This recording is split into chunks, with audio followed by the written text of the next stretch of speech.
بسم الله الرحمن الرحيم. السلام عليكم ورحمة الله وبركاته. فاتحة الحضرة النبي المصطفى محمد بن عبد الله سيدنا رسول الله صلى الله عليه وسلم وآله الطيبين وأصحابه الأكرمين وأزواجه الطاهرات أمهات المؤمنين وذرياته وأهل بيته أجمعين، ثم إلى أرواح جميع العاملين والشهداء والأولياء الصالحين، أن الله يغفر لهم ويرحمهم ويعلي درجاتهم في الجنة، وأن الله يتغشاهم بالرحمة والمغفرة وينفعنا ويعيد علينا من بركاتهم وأسرارهم وأنوارهم وعلومهم في الدين والدين الآخرة، على هذه النية وعلى كل نية صالحة وعلى ما والسلف والفاتحة.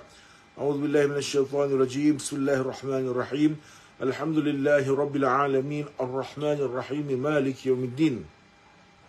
إياك نعبد وإياك نستعين. اهدنا الصراط المستقيم صراط الذين أنعمت عليهم غير المغضوب عليهم ولا الضالين آمين. إن الحمد لله نحمده ونستعينه ونستغفره ونعوذ بالله من شرور أنفسنا ومن سيئات أعمالنا، من يهده الله فلا مضل له ومن يضلل فلن تجد له وليا مرشدا. نشهد أن لا إله إلا الله وحده لا شريك له ونشهد أن سيدنا محمدا عبده ورسوله. اللهم صل وسلم على سيدنا مولانا محمد وعلى آله وصحبه وسلم. سبحانك لا علم لنا إلا ما علمتنا إنك أنت العليم الحكيم. رب اشرح لي صدري ويسر لي أمري واحلل عقدة من لساني يفقه قولي. Alhamdulillah, sidang hadirin jemaah yang saya kasihi, yang dirahmati Allah sekalian. Alhamdulillah, pada malam ini kita dapat bertemu sekali lagi insya-Allah untuk kita teruskan pengajian ilmiah kita, yang mana Alhamdulillah kita pada mula hari ini mulakan pada jam 8 malam. Dan sebelum saya mulakan kuliah saya nak bagi tahu bahawa kita ini akan menyambut malam 27 Rajab, iaitu malam Isra' dan Mi'raj. InsyaAllah di akhir kuliah saya nanti saya akan berikan sedikit penerangan, dan insyaAllah pada minggu hadapan atas permintaan saya akan ceritakan sedikit sebanyak tentang peristiwa Isra' dan Mi'raj, dan segala perkara-perkara yang dikhilafkan oleh alim ulama dalam masalah Isra' dan Mi'raj. Baik. Jadi hari ini saya teruskan dulu tentang pengajian ilmiah kita. Saya recap balik ataupun saya ulang balik secara ringkas apa yang telah saya sentuh pada hari ini, dan juga saya akan teruskan dengan beberapa topik hari ini, dan insya-Allah kita akan ada soal jawab nanti di akhir kuliah ini, dan mudah-mudahan Allah Taala mudahkan segalanya insya-Allah ya. Baik para sekalian, pada minggu yang lalu saya telah terangkan tentang sebab-sebab berlakunya khilaf di kalangan para ulama dan para fuqaha. Jadi khilaf ini di kalangan para sahabat-sahabat Rasulullah SAW dan juga para golongan ulama-ulama mazhab yang kebanyakan mereka adalah golongan tabi'in, itu maknanya mereka tak jumpa Nabi SAW, tetapi mereka jumpa sahabat-sahabat Rasulullah SAW. Kalau kita tengok Al-Imam Abu Hanifah rahimahullah, yang mana wafat pada tahun 150 Hijrah. Jadi tahun 150 Hijrah ni golongan para tabi'in, yang mana mereka sempat jumpa para sahabat. Imam Abu Hanifah sempat jumpa sahabat-sahabat Rasulullah SAW. Imam Malik sempat jumpa para sahabat-sahabat Rasulullah SAW, begitu juga imam-imam yang lain Jadi Imam Syafi'i lahir pada 150 Hijrah. Begitu juga selepas itu Imam Ahmad bin Hanbal, dan banyak mereka ambil fatwa-fatwa daripada sahabat yang mereka pegang, yang juga insya-Allah ada perbahasannya nanti Jadi kita minggu lepas saya dah terangkan tentang sebab-sebab berlaku khilaf. Pertamanya ikhtilaful qiraat, bermakna apa makna ikhtilaful qiraat? Kerana pembezaan bacaan dalam Quran. Saya dah sebut sebelum ini kita ada 10 macam qiraat, dan sebenarnya kita ada 14 macam qiraat kurang lebih Jadi 10 qiraat yang diiktiraf oleh para alim ulama dan para fuqaha untuk kita gunakan, kita baca dalam sembahyang kita baca dalam sembahyang, tidak menjadi masalah.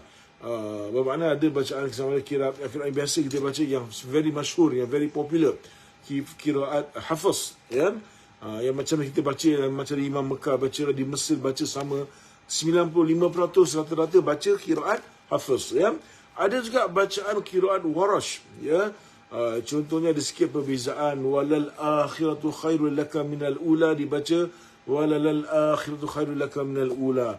Alladzina yu'minuna bil ghaibi yuqimuna as-salata. Ya, mereka baca wa yuqimuna as-salata. Dia punya lam tu ada tafkhim. Ini bacaan Warash, ya. Dan banyak bacaan lain. Walhasil 10 macam qiraat yang warid yang boleh baca dalam sembahyang. Ada 4 lagi bacaan yang tidak warid, yang tidak boleh dibaca dalam sembahyang. Ulama fikir tidak mengizinkan, ya. Itu maksudnya. Baik.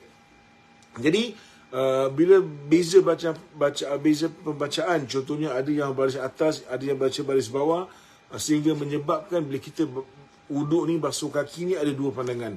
Yang satu sapu kaki tersebut hingga ke buku lali, ya, ataupun menggosok sapu hingga ke buku lali, ya. Yang kedua ialah hanya sapu saja, ataupun just tuang air letak pun tidak ada masalah. Tapi yang pertama kata kena gosok.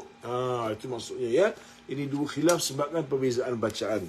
Termasuk juga sebab berlaku perbezaan dari segi fikir ialah asyakku fi thubutil hadis. Ya, maknanya ragu-ragu tentang sabitnya hadis tersebut.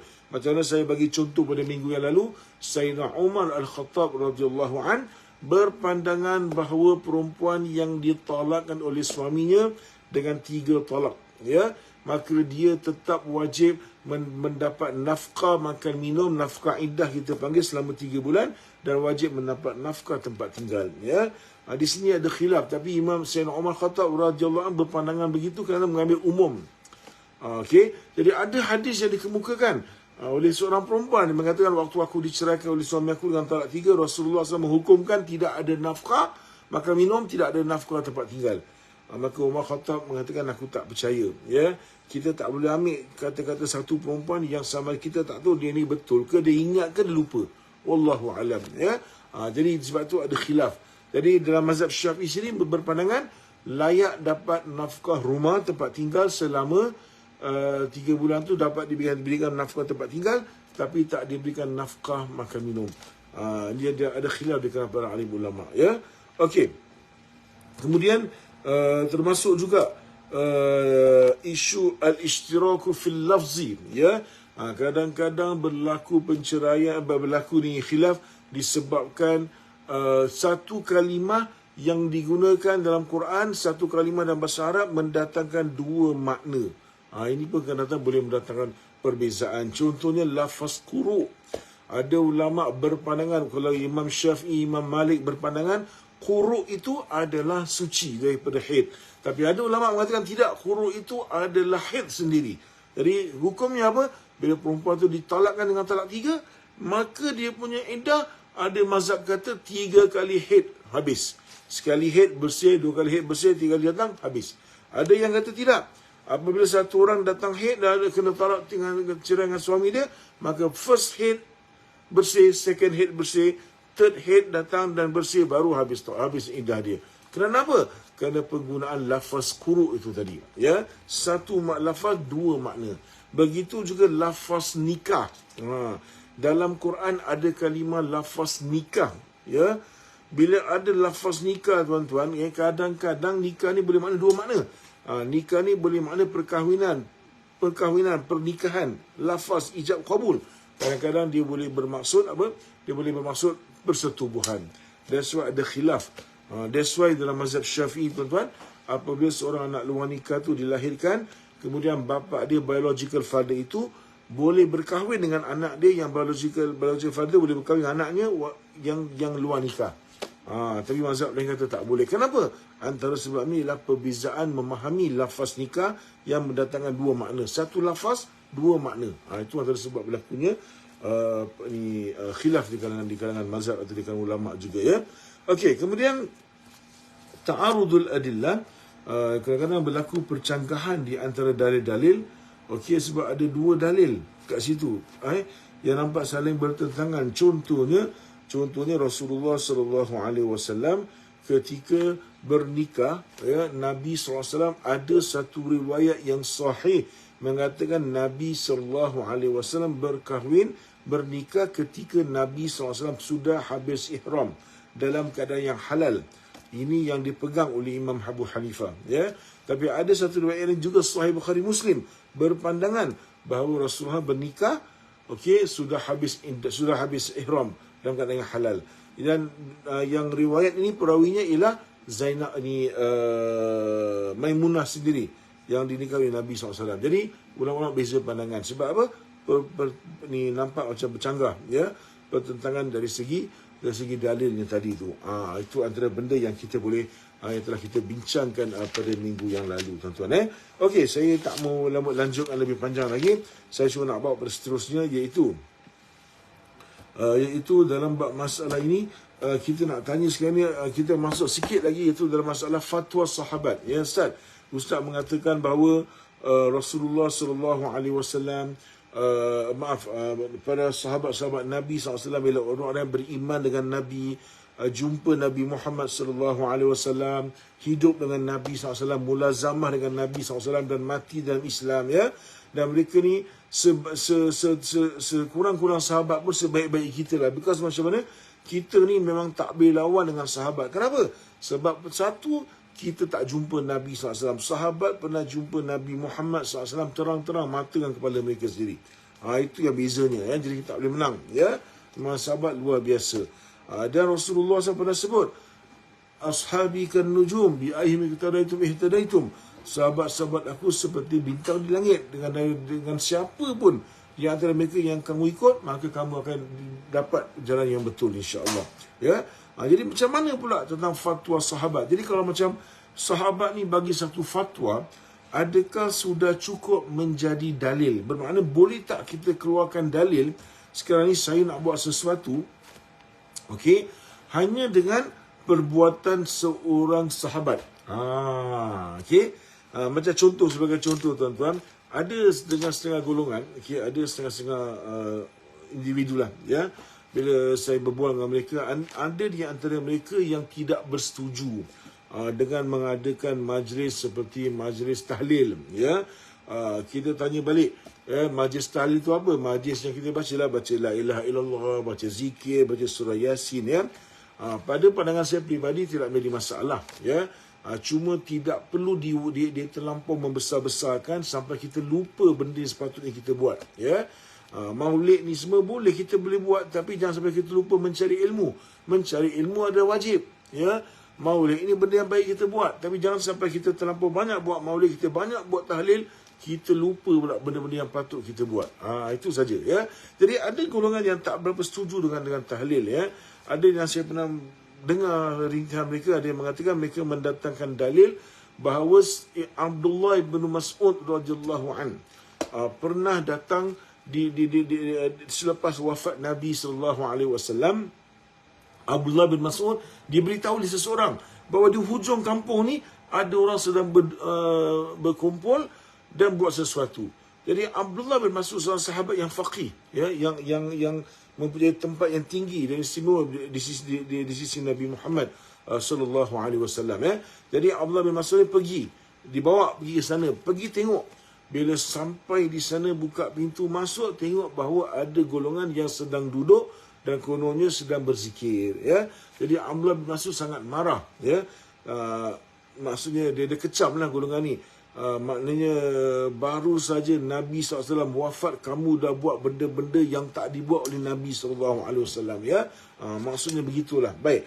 Jadi kita tanya buat satu persoalan sekarang. Jadi yang cakap ni siapa? Bukan Nabi SAW. Yang cakap ni Abdullah bin Mas'ud, Sayyidina Abdullah bin Mas'ud radhiyallahu anhu. Dia siapa? Dia sahabat yang senior. Ya. Jadi adakah sahabat yang senior, kalau dia tak setuju satu benda, adakah dia sudah langsung terus jadi hukum? Jadi bab ni Abdullah bin Mas'ud nampaknya tak berapa setuju, ya. Jadi adakah dia tak setuju ni bermakna tahlil tak boleh bikin, majlis zikir tak boleh bikin, sedangkan ada hadis lain. Ataupun kalau satu sahabat tak setuju satu benda, adakah sahabat tersebut yang senior sahabat tak bersetuju, adakah dah cukup jadi satu dalil? Adakah begitu, ya? Di sinilah dibahaskan oleh alim ulama. Saya cuba nak mudahkan untuk jemaah faham, ya. Sebab ini saya nak jemaah saya lebih-lebih jemaah syahidah ni supaya meningkat ilmu, lebih faham. Bila kita faham, insya-Allah kita akan jadi lebih baik, kita akan menjadi seorang beramal yang lebih yakin, dan kita tak suka menyalahkan orang. Masalahnya bila kita kurang faham. Bila kita tak faham, kita rasa kita betul dan kita akan mencari masalah dengan orang lain. Dan amalan kita berkurang khusyuk sebab kita rasa rentam orang. Kita tak mau macam itu. Kita nak berilmu, kita berlapang dada. Jadi boleh berkhilaf, tidak ada masalah. Cuma saya nak bagi tahu, sebenarnya kalau satu sahabat punya pandangan atau fatwa sahabat, dia bukan langsung jadi dalil, tidak. Dia masih boleh dibahaskan lagi. Banyak fatwa-fatwa sahabat yang ulama-ulama pun khilaf. Sebab dia bukan macam Quran dan bukan macam hadis. Dan sahabat ni pun dia bukan maksum, walaupun dia mempunyai makam yang tinggi di sisi Nabi SAW, tetapi mereka tak dapat wahyu. Namun macam itu, fatwa mereka ni kita faham, kita ambil kira. Ulama-ulama ambil kira, tetapi bukan mesti kena setuju, tidak. Saya bagi contoh, tuan-tuan, dua masalah dekat sini. Kita masuk pada masalah zaujul mafkhud, tentang isu suami yang hilang. Kita dah bab bernikah, tuan-tuan. Kita ada satu bab. Kita ada bab kita panggil wali mafkhud. Wali mafkhud ni makna apa? Wali yang hilang. Tak ada, tak nampak dia berhilang pergi mana. Anak dia nak kahwin sekarang. Macam mana? Boleh tak pakai wali hakim? Okey, itu nanti bab saya sentuh bila sampai bab munakahat nanti. Sekarang ni kita nak cakap dulu. Ada satu bab zaujul mafkhud di zaman Sayyidina Umar Al-Khattab radhiyallahu anhu. Tak berlaku pada zaman Nabi SAW. Ini berlaku pada zaman Sayyidina Umar Al-Khattab radhiyallahu anhu. Sayyidina Umar Al-Khattab ni orang yang pandai. Dia seorang sahabat yang hebat. Ada riwayat kata dia tak hafal Quran 30 juz, tapi dia seorang yang faham. Pemikiran dia tajam. Dan banyak dia kalau cakap, pandangan-pandangan dia ni selalunya bertepatan dengan wahyu. Contoh kan. Ini kerisauan Sayyidina Umar Khattab. Sayyidina Umar Khattab pernah kata, bertanya pada Rasulullah, ya Rasulullah, apakah boleh kita semayang belakang makam Ibrahim? Aku berpandangan sangat baik kalau kita boleh semayang di belakang makam Ibrahim. Maka Nabi SAW senyap, tak cakap apa-apa, because why? Kena tunggu wahyu daripada Allah, tak boleh buat keputusan sendiri. Maka tak berapa lama turunlah wahyu, wattakhidhu min maqami Ibrahim musalla. Jadikanlah daripada makam Ibrahim ini tempat sujud, tempat semayang. Jadi maknanya sebelum wahyu turun, Sayyidina Umar Khattab dah cakap yang mana pandangan beliau, wahyu turun pun sama. That's why bila Sayyidina Umar Khattab gelaran ni apa, kita selalu panggil Umar Khattab an-natiqu bis-shawab. Maksudnya pandangan selalu betul. Jadi Umar Khattab ni pernah satu ketika zaman beliau ada seorang perempuan datang jumpa beliau sebagai khalifah lah. Apa masalahnya? Masalahnya beliau ini suaminya hilang, al-mafqud, hilang, tak tahu pergi mana. Tak tahu, kalau kita orang Melayu kata orang kena sembunyi dengan hantu lah kan. Ataupun dengan orang bunian ke mana, tak kira lah. Dan nak kata ni cerita orang bunian ni cerita betul. Bukan cerita bedek, ada hadis. Baik, nanti saya akan pergi situ. Jadi dalam kat sini perempuan ni bertanya, ya Amirul Mukminin, saya punya suami hilang dah berapa bulan tak balik, dekat bertahun. So macam mana sekarang ni? Maka tidak ada dalil daripada Quran, tidak ada dalil daripada hadis, tak jumpa. Maka Umar Khattab berpandangan, fatwa Umar Khattab kata apa? Baiklah, kamu kena pergi, kamu balik dulu, kamu kena tunggu selama 4 tahun. Ini pandangan siapa? Pandangan Umar Khattab. 4 tahun kena tunggu. Kenapa 4 tahun? Sebab itulah aktsaru muddatil hamal. Dalam kitab fikih, paling maksimum seorang perempuan itu hamil ialah 4 tahun. Jadi Umar Khattab ambil kias begitu. 4 tahun. 4 tahun kamu kena pergi tunggu ke suami kamu. Selepas 4 tahun datang balik. Bila lepas 4 tahun genap, perempuan tu pun datang balik. Bila perempuan datang balik jumpa Amirul Mukminin Sayyidina Umar Khattab, maka Umar Khattab kata, baiklah sekarang, pergi beriddah selama 4 bulan 10 hari. Seolah-olah suaminya sudah meninggal. Maka dia pun lepas 4 tahun, dia beriddah 4 bulan 10 hari. Selepas 4 bulan 10 hari, dia datang jumpa Umar Khattab. Maka Umar Khattab mengizinkan, kalau ada orang nak kahwin kamu, kamu sudah boleh berkahwin. Kamu sudah habis iddah. Jadi lepas berapa bulan, kes cerita tu, datang suami tu balik. Suami tu datang balik. Dia jumpa Sayyidina Umar Khattab radhiyallahu anhu. Dia mengadu pasal cerita isteri dia.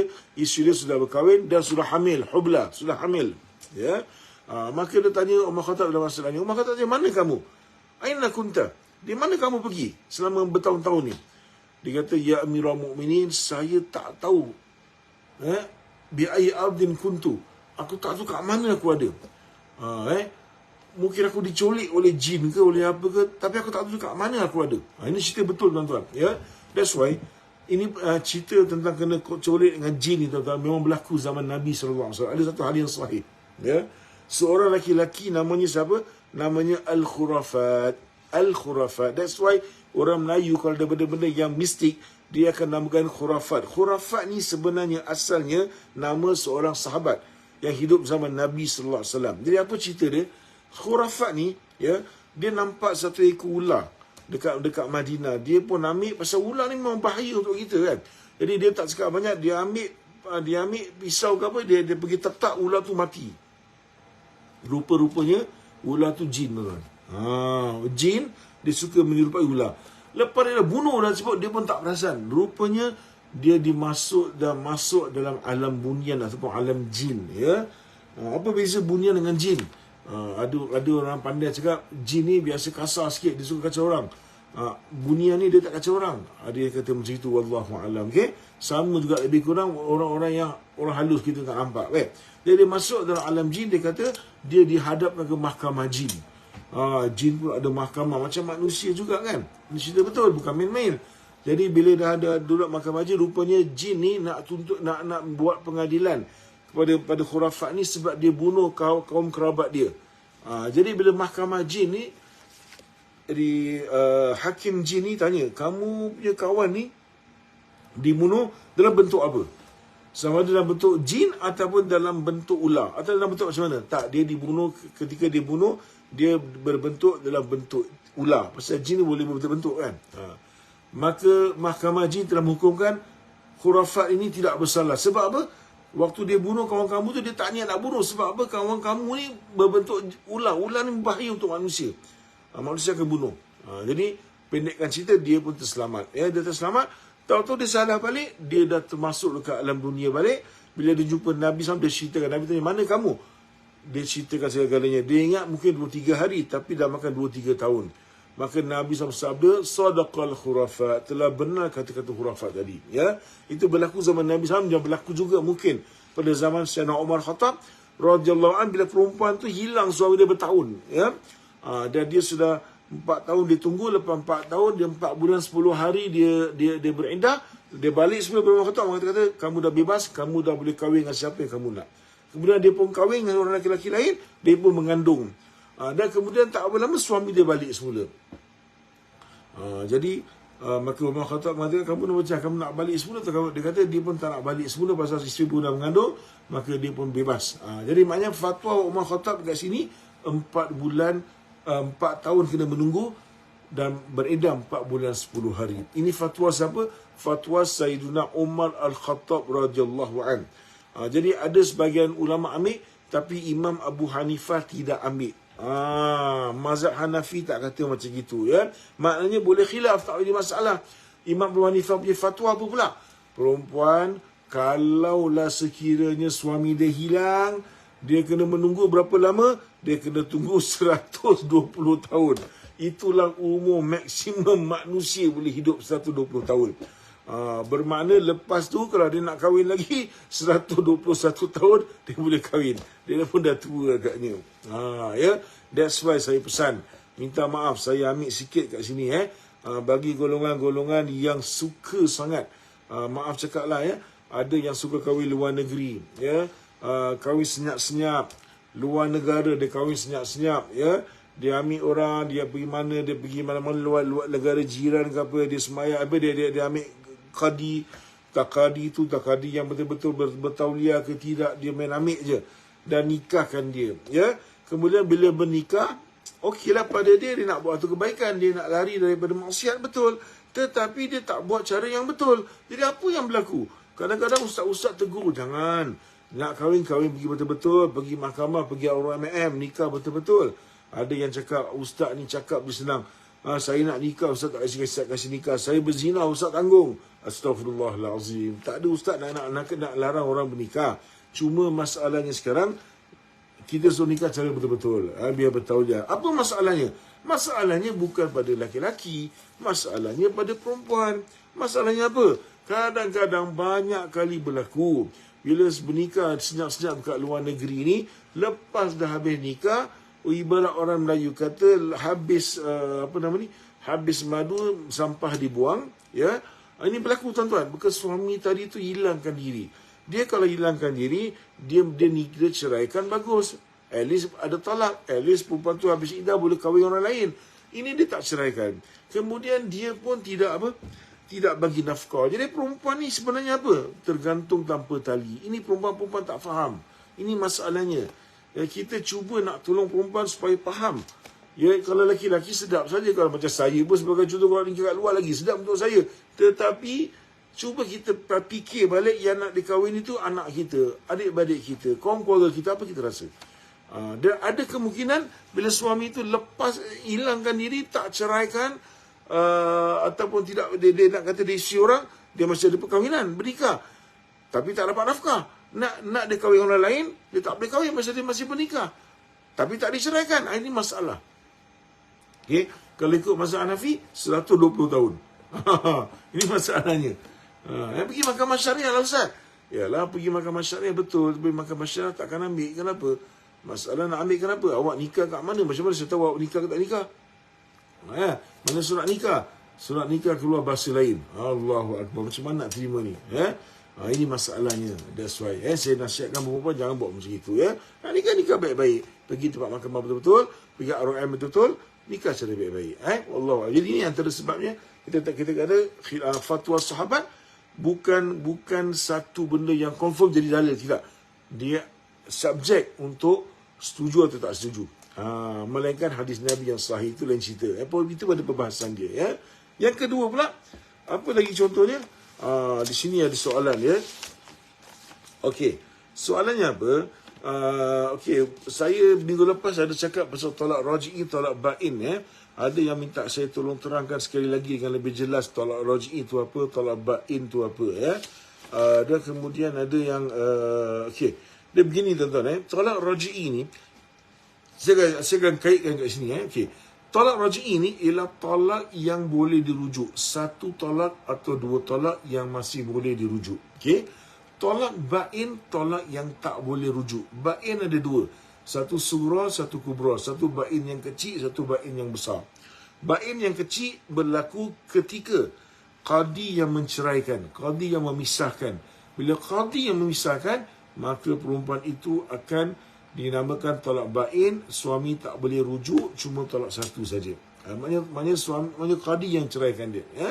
Macam kat mahkamah sekarang, bila perempuan-perempuan ni bercerai, kadang-kadang suami tak mau ceraikan. Jadi sampai dekat hakam, arbitrator, hakam buat keputusan tak boleh selamatkan lagi, terpaksa bercerai, suami tak mau ceraikan, maka hakam ada hak untuk menceraikan pakai tolak wajib. Itu namanya tolak bain. Itu tolak tak boleh rujuk, tapi jatuh satu saja. Ada pula bain kubra. Bain kubra ni apa? Seorang yang dah ceraikan isteri 3 kali, sama ada 3 kali atau 3 kali sekaligus. Dan disebut bain kubra, mana tak boleh rujuk lagi. Soalan kedua sekarang ni, iaitu sekiranya perempuan tu diceraikan oleh suaminya sebanyak satu talak, boleh tak? Suami tu menceraikan isteri satu talak. Kemudian dalam dia beriddah tu, suami meninggal dunia. Ini soalan dia. Macam mana? Adakah dia beriddah 3 kali bersih dia berhaid ataupun 4 bulan 10 hari? Saya bagi contoh tuan-tuan. Seorang perempuan, suami dia ceraikan dia. Aku ceraikan dengan talak satu. Habis. Dah settle dah semua. Memang betul jatuh talak satu. Settle. Berapa kali iddah? 3 kali bersih dia berhaid dalam mazhab Syafi'i. Dia baru beriddah 2 minggu. Sekali suami dia meninggal. Macam mana? Adakah dia just carry on 3 kali bersih dia berhaid, ataupun dia kena start balik iddah dia 4 bulan 10 hari sejak suami meninggal? Ulama-ulama mengatakan dia kena beriddah 4 bulan 10 hari. Pasal suami meninggal. Kenapa pula Ustaz? Kenapa tak straight aja? Kasih habis 3 kali bersih berhaid. Sebab bila dia dalam iddah, dia masih suami isteri. Tolak raj'i, tolak 1, tolak 2, suami boleh rujuk, dia masih suami isteri. Habis Ustaz, kalau tengah-tengah suami ceraikan isteri talak satu atau talak dua, dalam iddah suami meninggal. Jadi adakah isteri berhak mendapat faraid ataupun tidak, Ustaz? Ini soalan dia pula, ya. Perempuan ni, isteri ni dia ada 1/4 atau 1/8. Let's say suami meninggal, dia ada anak-anak, dia isteri, dia dapat 1/8. Persoalan, Ustaz, suami dia dah ceraikan dia. Okey, dalam iddah lah. Mana suami dah kata, aku ceraikan kau talak satu, confirm jatuh. Mahkamah pun cakap jatuh. Sekarang sedang beriddah, baru sebulan beriddah, sekali suami meninggal dunia, ya. Bila suami meninggal dunia tu, kita dah tahu dia kena buat iddah dia 4 bulan 10 hari. Itu confirm. Keduanya, adakah dia layak mendapatkan harta faraid atau harta pusaka daripada suaminya? Mengikut mazhab ulama'-ulama', dia dapat. Pasal apa? Sebab dia masih suami isteri dalam iddah 1 atau 2 talak. Talak raj'i. Okey. Seterusnya pula, saya lanjutkan persoalan ini, nak cakap pasal fatwa sahabat. Ya. Ada seorang sahabat Nabi SAW yang bernama, very popular, namanya Sayyiduna Abdul Rahman bin Auf radhiyallahu anhu, ya. Sayyiduna Abdul Rahman bin Auf ni, tuan-tuan, seorang kaya raya, tapi dalam riwayat mengatakan dia meninggal dunia pada zaman Sayyidina Uthman bin Affan radhiyallahu anhu. Jadi khalifah, ya. Jadi waktu dia sedang sakit, maradul maut. Maradul maut ni maknanya sakit yang apa? Maradul maut ni maknanya sakit yang Allahumma salli Muhammad, sakit yang kronik lah, dan azab kronik. Okey. Hari ini ada setengah-setengah fatwa dari komiti mengatakan orang yang doktor bagi dia tempoh, dia cuma boleh hidup setahun aja. Pasal mungkin dia kena cancer stage 4. Doktor kata paling lama setahun, ya, ataupun kurang daripada setahun, ya. Maka ada pandangan ulama hari ini mengatakan dia ni dalam kategori maradul maut. Maknanya sakit yang hampir-hampir nak mati. Okey. Jadi Sayyidina Abdul bin Auf dalam riwayat mengatakan beliau dalam keadaan yang nazak, keadaan yang sangat tenat, ya. Beliau telah menceraikan isterinya, okey, bernama Tamadur bintul Asbagh al-Kalbiyah. Okey. Jadi beliau telah menceraikan isteri dia dengan talak 3. Talak 3 terus, ya. Waktu dia dah sakit-sakit tenat tu, dia ceraikan isteri dengan talak 3. Kita tak tahu pasal apa, wallahu alam. Masing-masing lah, kan. Tapi Sayyidina Abdul Auf orang yang kaya raya, wallahu alam apa sebab tak disebutkan di sini, ya. Jadi macam mana? Mengikut fatwa Sayyidina Uthman bin Affan sebagai khalifah pada waktu itu, beliau telah menghukumkan isterinya tadi tu yang diceraikan dengan talak 3 waktu Sayyidina Abdul Rahman bin Auf sedang sakit tenat. Sayyidina Uthman bin Affan menghukumkan isterinya berhak mendapat harta pusaka warisan beliau. Sama ada iaitu 1/8. Ya. Jadi pandangan ini dipersetujui oleh sebagian fuqaha, ya. Contohnya Imam Malik, contohnya Abu Hanifah, dia setuju. Kenapa? Ini adalah fatwa sahabat, itu fatwa Sayyidina Uthman bin Affan. Imam Syafi'i ada 2 qaul dalam masalah ni. Qaul yang pertama, Imam Syafi'i tak setuju.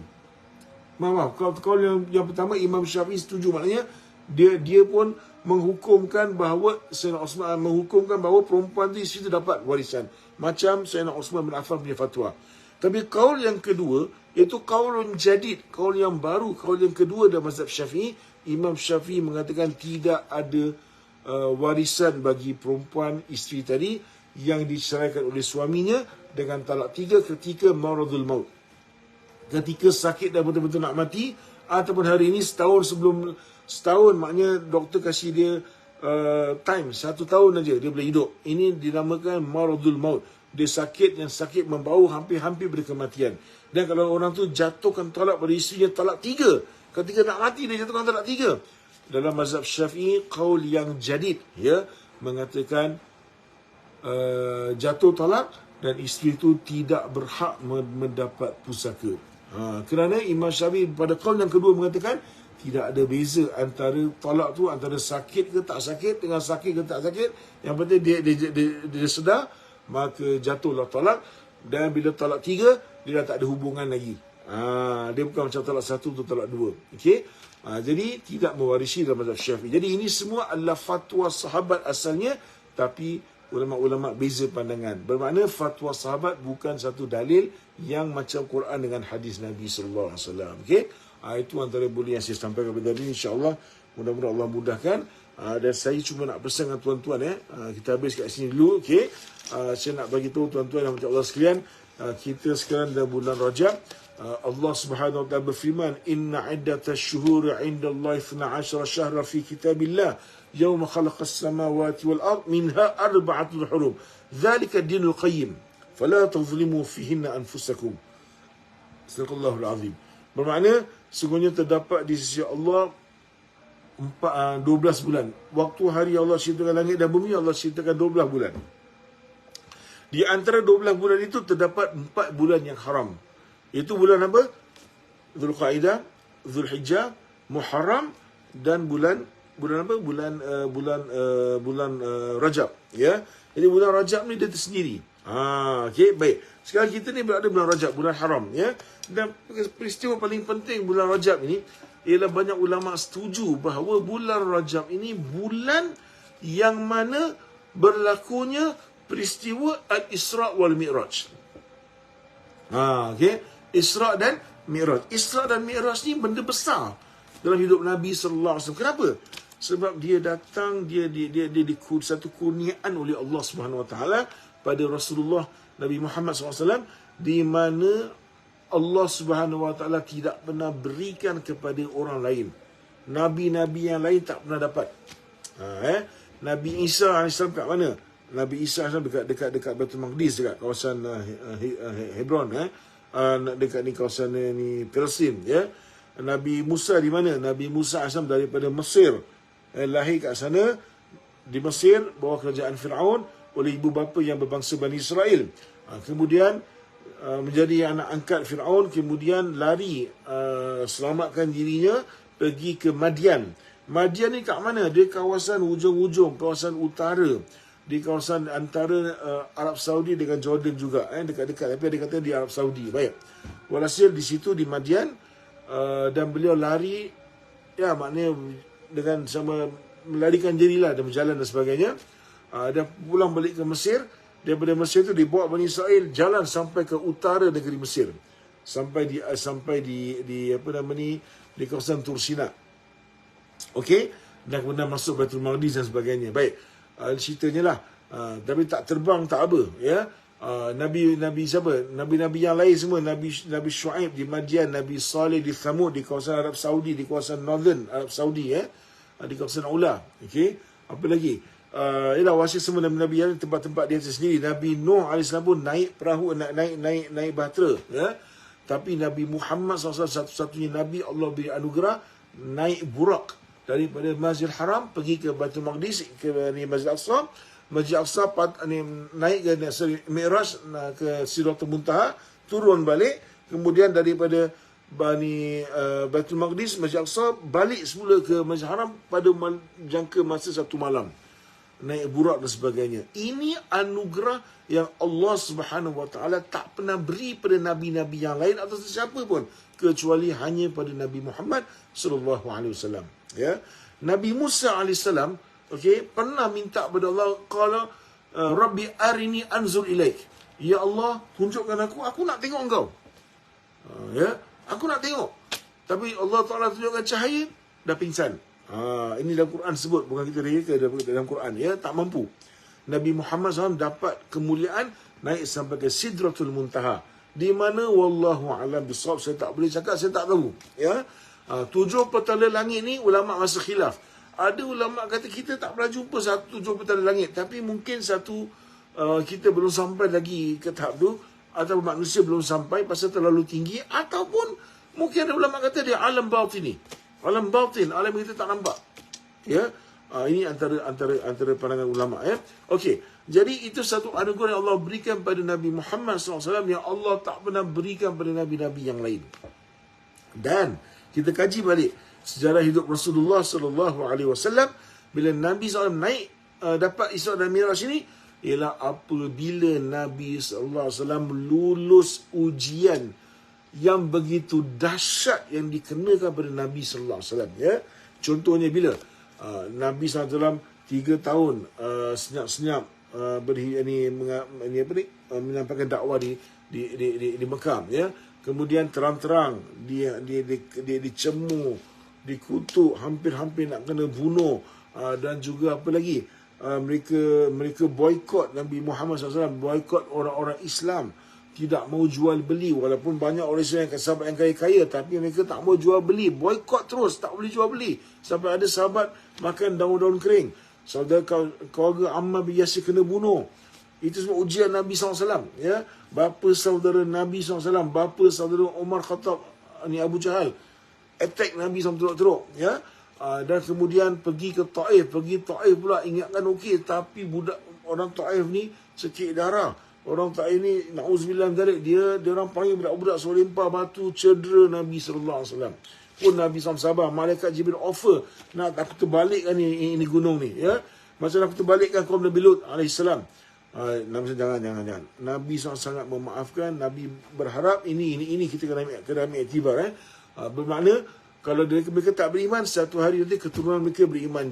Benar sungguh tuan-tuan, sampai hari ini kita pergi Taif, orang-orang Taif semua masuk Islam. Dan Islam pun ada cerita dekat situ. Okey. Jadi lepas tu kemudian berlakulah Amul Huzni, ulama kata tahun kesedihan bagi Nabi Muhammad SAW, iaitu Nabi Muhammad SAW kehilangan Khadijah binti Khuwailid radhiyallahu anha dan juga Abu Talib.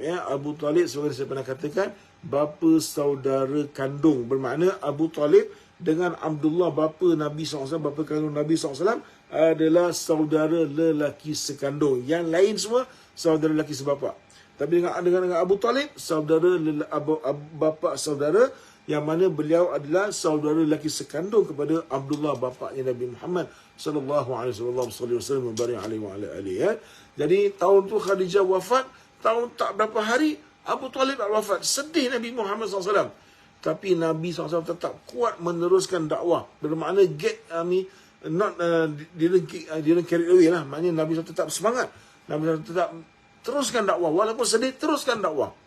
Jadi bila tengah-tengah sedih tu, tengah-tengah teruk ujian tadi tu, bila Allah tengok Nabi Muhammad betul-betul lulus ujian, tak pernah rasa macam penat berdakwah ni, aku nak stop lah jadi Nabi, tak ada.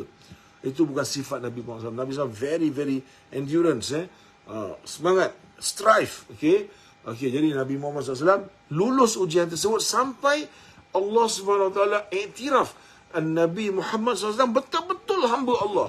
Abdullah, hamba Allah betul-betul.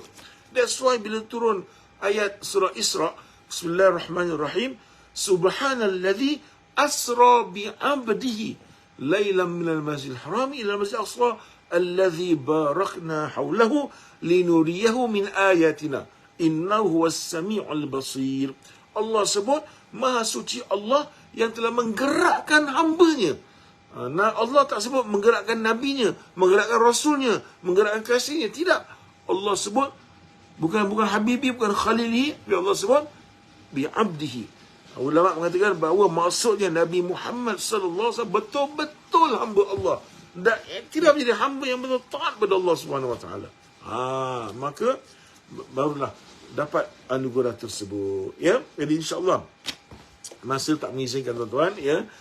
Saya akan minggu depan insya-Allah atas permintaan saya akan terangkan dengan lebih lanjut tentang peristiwa Al-Isra wal Mi'raj, ya. Jadi Nabi SAW, saya ringkaskan saja, Nabi Muhammad SAW daripada Isra dan Mi'raj itu, Nabi SAW telah bergerak daripada Masjidil Haram ke Masjidil Aqsa, naik burak, ya. Wallahu a'lam bissawab. Burak ni dikatakan macam kuda berwarna putih, dan dia jalan sepantas kilat, ya. Namun daripada itu, sebagai seorang Islam yang mukmin, yang berilmu, kita nak pegang sesuatu kena ada ilmu, kita kena tahu ilmu, kena elevate kita punya standard lebih baik, ya. Ada juga terdapat ulama-ulama hadis yang mengkritik tentang beberapa hadis yang disebutkan dalam peristiwa Isra dan Mi'raj, ya. Bermakna contohnya ada peristiwa-peristiwa yang tak berapa ada ulama yang kritis tentang hadisnya tu. Contohnya ada kita dengar peristiwa yang mana Nabi SAW tengah jalan tu, ada apa? Ada iblis ataupun malaikat, jin ifrit, Jin Ifrit ni jin yang paling jahat tuan-tuan. Ya, jin yang paling besar, jin yang paling ganas. Ifrit. Biasa orang Arab, orang Mesir, kalau saya tengok dia kalau marah anak dia kalau marah budak-budak, guru-guru pun, yalah macam ustaz-ustaz kan. Daripada Mesir ni, orang Mesir biasa saya belajar, saya pengalaman mereka dia kata budak-budak nakal, dia geram betul, dia panggil ya Ifrit. Wahai jin Ifrit, maknanya nakal betul. Kalau orang Melayu panggil Dajjal. Orang Melayu kita lah. Tapi kalau Arab Mesir panggil ya Ifrit, dia panggil. Ya. Dia marah. Alright. Jadi ada riwayat mengatakan Ifrit ni dia kejar Nabi SAW dalam bentuk bola api. Ini setakat pengetahuan saya, ulama-ulama hadis agak mengkritik hadis ni lah. Jadi kita ambil kira, ambil tahulah. Ya. Dan juga ada Allahumma salli ala sayyidina Muhammad.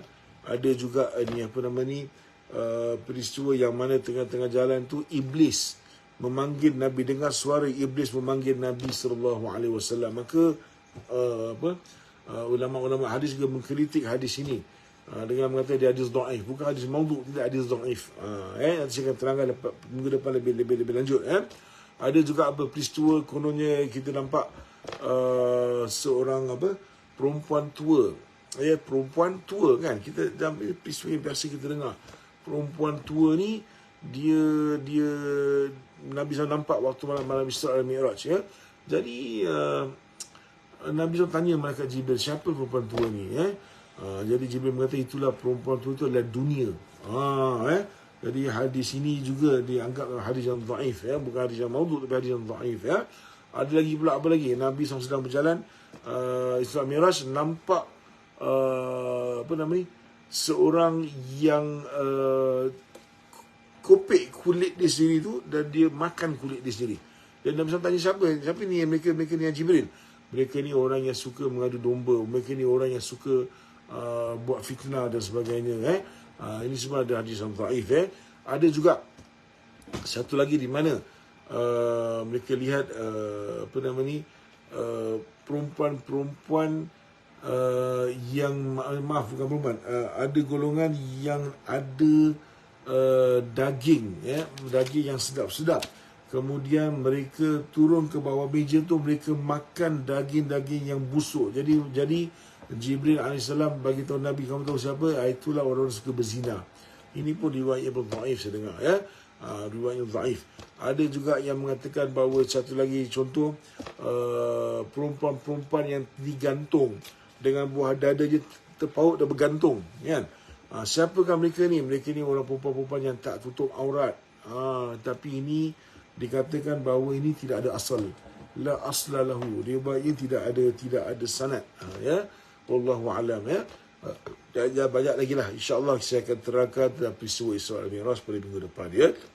Jadi kesimpulannya, peristiwa Isra dan Mi'raj ini Nabi Muhammad SAW bertemu juga, naik ke langit, bertemu dengan Nabi Adam AS, bertemu Nabi Idris AS, bertemu dengan Nabi Yahya AS, Nabi Harun AS, Nabi Musa AS, bertemu dengan Nabi Ibrahim AS ya. Dan bertemu dengan Nabi Isa AS ya. Ini kesemua nabi-nabi ni tuan-tuan, kalau ikut betul-betul, mereka ni ditemukan oleh Nabi SAW dalam keadaan roh ya, bukan jasad. Tapi kecuali Nabi Isa AS yang ada perbincangan tentang Nabi Isa AS ya. Sebab Nabi Isa AS dalam Quran mengatakan tidak mati, dia angkat oleh Allah. Jadi dia angkat tu, rata-rata ulama mengatakan roh dan jasad. Macam tuan-tuan nampak saya sekarang, walaupun dalam Facebook ya, saya ni roh dengan jasad. Kalau saya datang roh saja, awak tak nampak jasad saya, awak mungkin lari. Kalau saya datang jasad saja, maknanya mayat, bukan roh, bukan manusia, bukan ustaz saya ni. Roh almarhum, jasad almarhum. Itu kita faham. Jadi saya akan terangkan minggu depan nanti ya. Dan peristiwa Isra dan Mi'raj ni, rata-rata ulama, rata-rata sahabat Nabi. Okay, saya kata sahabat Nabi, saya bukan kata ulama. Saya kata sahabat-sahabat Nabi SAW ya. Kita dah belajar sebelum ni Sahabat-sahabat Nabi 99% mengatakan Nabi SAW Isra dan Mi'raj berlaku roh dan jasad. Roh dan jasad lah. Roh dengan jasad. Macam sekarang ni lah. Kita ada roh dengan jasad sekarang ni. Ya. Ada dua sahabat yang dalam kajian saya mengatakan bahawa tidak, Nabi sallallahu alaihi wasallam ni Isra dan Mi'raj hanya roh saja, bukan jasad. Maknanya apa? Maknanya ibaratnya mimpi. Cuma dua sahabat. Siapa sahabat ni? Sahabat ni adalah Muawiyah bin Abi Sufyan dan juga Sayyidatuna Aisyah radhiyallahu anha. Ini dua saja. Yang berpandangan tidak, Nabi SAW cuma mimpi saja, roh saja, bukan jasad. Yang lain daripada ini dua, yang lain berdua sahabat ni, semua kata Nabi SAW, kebanyakan yang mengatakan, ni rata-rata mengatakan Nabi SAW Isra Mi'raj roh dengan jasad. Okey. Jadi kita tengok kat sini ulama-ulama berpandangan mereka bersetuju dengan rata-rata sahabat. Kenapa? Sebab kalaulah Rasulullah SAW berisra dan Mi'raj hanya dengan roh saja, mimpi, maka tidak akan berlaku orang-orang musyrikin mendustai Nabi Muhammad SAW. Mereka tidak akan mendustakan Nabi Muhammad SAW. Ya. Kenapa? Sebab kalau mimpi, apa masalahnya kalau saya cakap tuan-tuan sekarang, semalam saya pergi ke Mekah, lepas tu saya pergi Madinah ziarah kubur Nabi SAW, saya balik ke Mekah, saya tawaf, okey, lepas saya tawaf, saya balik ke Singapura. Pagi saya sembahyang subuh kat Masjid Istighfar, contoh. Kalau saya cakap macam itu, tapi saya mimpi, tak ada masalah lah. Orang terus mimpi can be anything, betul? Tapi kalau saya kata saya pergi roh dengan jasad, physically saya pergi Mekah, pergi Madinah, buat tawaf, ziarah kubur Nabi SAW, lepas tu saya balik sini, tentu awak tak percaya. Ustaz ni betul tak betul Ustaz? Nak buat kelakar pun agak-agak lah Ustaz, contohnya kan. Begitu. Jadi kalau Nabi SAW hanya pergi roh saja, orang musyrik tak akan mempertikaikan perkara tersebut. Tapi bila oleh sebab Nabi SAW mengatakan physically, barulah orang musyrikin Mekah mempertikaikan, ya. Dan Sayyidina Aisyah radhiyallahu anha mengatakan waktu berlaku Isra Mi'raj pun dia masih kecil lagi. Dia masih kecil, ya. Umurnya berapa? Sayyidina Aisyah, sedikit pada Sayyidina Aisyah radhiyallahu anha, dia berkahwin dengan Nabi SAW. Mungkin ini ada khilaf sikit sebab kemungkinan setahun sebelum Nabi SAW berhijrah, ataupun ada yang mengatakan tahun Nabi SAW hijrah, tahun tu bernikah dengan Sayyidina Aisyah, umurnya 6 tahun. Okey, tapi yang kuat mengatakan setahun sebelum hijrah, jadi umurnya 6 tahun. Okey, kemudian Rasulullah SAW bergaul dengan Sayyidina Aisyah radhiyallahu anha pada umurnya 9 tahun. Bila tu? Dalam bulan Syawal, ketika Nabi SAW pulang daripada Perang Badar. Perang Badar berlaku tahun berapa? Tahun 2 Hijrah. Perang Uhud 3 Hijrah. Kena faham ni. So, tahun 2 Hijrah berlaku Perang Badar bulan Ramadan. Ya. Kemudian pada bulan Syawal, bila Nabi SAW dah balik bulan Syawal tu, maka Sayyidina Aisyah berusia 9 tahun, maka Nabi SAW bergaul dengan Sayyidina Aisyah radhiyallahu anha sebagai suami isteri. Ya. Jadi umurnya tahun 2 Hijrah, umurnya 9 tahun. Ya. Okey. Dan Sayyidina Aisyah radhiyallahu anha hidup berapa lama? Waktu wafat Nabi Muhammad sallallahu alaihi wasallam, Sayyidina Aisyah berusia 18 tahun. 18 tahun. Okey. Kemudian lepas wafat Nabi SAW, bila umur Sayyidina Aisyah 18 tahun, Sayyidina Aisyah radhiyallahu anha hidup kurang lebih lagi 40 tahun. Lepas 40 tahun Nabi SAW wafat, baru Sayyidina Aisyah radhiyallahu anha wafat. Ya. So lebih kurang umurnya 58 tahun, dan ada riwayat mengatakan beliau wafat sekitar tahun 57 Hijrah, dalam zaman Abdul Malik bin Marwan, dalam zaman Marwan bin Hakam, ya. Kemudian disolatkan, yang mengimamkan solat jenazah Aisyah ialah Abu Hurairah radhiyallahu an. Dia masih hidup lagi pada waktu itu, ya. Jadi ceritanya bila awal-awal tu Nabi SAW sedang berlaku Isra dan Mi'raj, Sayyidina Aisyah radhiyallahu anha masih lagi kecil. Dan itu yang pandangan para sahabat Nabi SAW. Sebab itu mereka lebih setuju mengatakan Rasulullah SAW berhijrah roh dengan jasad. Dan ulama-ulama pegang kuat dalam masalah ni. Ya, alhamdulillah, insya-Allah. Ini sikit sebanyak saya berterangkan tentang Isra Mi'raj. Nanti minggu depan saya akan terangkan lebih lanjut lagi, insya-Allah, dengan perkara-perkara yang berlaku, ya. InsyaAllah mudah-mudahan tuan-tuan dapat manfaat daripada kuliah yang ringkas ini, hampir 1 jam, ya. Mudah-mudahan dapat kita laksanakan setiap minggu, dan setiap kali kita dengar kuliah ni kita dapat ilmu, kita tambah ilmu, insyaAllah. Bila tambah ilmu, tambah keyakinan. Bila nak tambah keyakinan, tambah juga ibadat, insyaAllah, ya.